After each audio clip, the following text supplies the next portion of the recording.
How to fix your profile has some issue on Facebook. The first thing you want to do is launch open Play Store.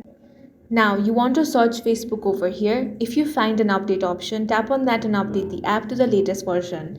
Next thing you want to do is tap and hold on Facebook and then tap on this app info icon. Then select storage from here. Now tap on clear cache. Now launch open Facebook and check if your issue is fixed. If it is still not fixed, then you want to tap on the three lines at the top right corner of your screen. Scroll down and select help and support.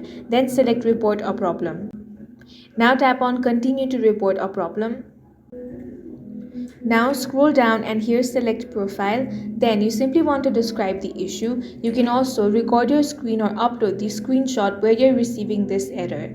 Once you have done all of that, submit it. Now Facebook team will help you fix this error, and that's all for this video. If you found it useful, make sure to hit the like button and subscribe for more videos like this.